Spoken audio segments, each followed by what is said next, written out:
Porte-toi bien, porte-toi bien, porte-toi bien, porte-toi bien. Première lettre de Sénèque à son ami Lucilius.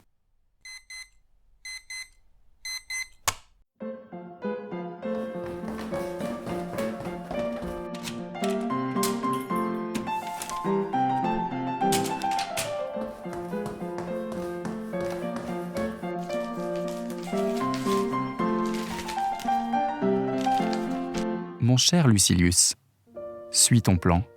Reprends possession de toi-même.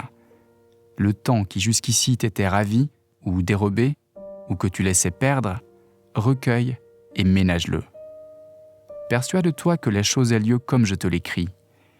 Il est des heures qu'on nous enlève par force, d'autres par surprise, d'autres coulent de nos mains, mais la perte dont nous devons avoir le plus honte est celle qui vient de notre négligence.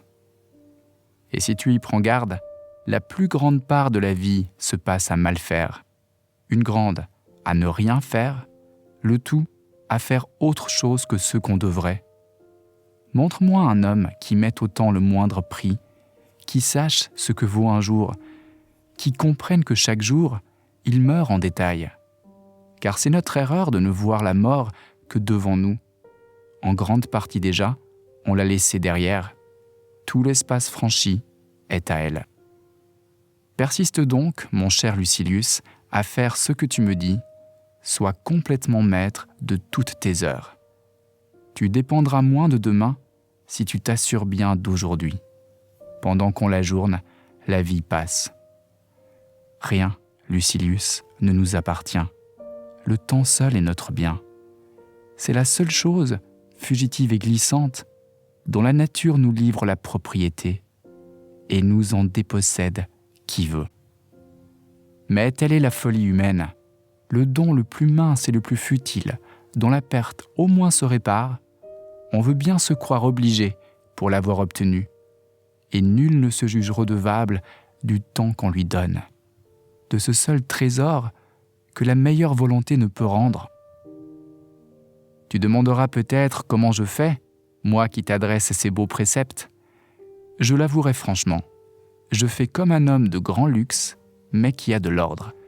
Je tiens note de ma dépense. Je ne puis me flatter de ne rien perdre, mais ce que je perds, et le pourquoi et le comment, je puis le dire, je puis rendre compte de ma gêne. Alors je me retrouve dans la situation de ces gens ruinés sans que ce soit leur faute.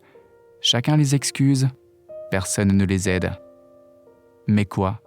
Je n'estime point pauvre l'homme qui, si peu qu'il lui demeure, est content. Pourtant, j'aime mieux te voir veiller sur ton bien, et le moment est bon pour commencer. Comme l'ont en effet dit nos ancêtres, ménager le fond du vase, c'est s'y prendre tard. Car la partie qui reste la dernière est non seulement la moindre, mais la pire. Porte-toi bien.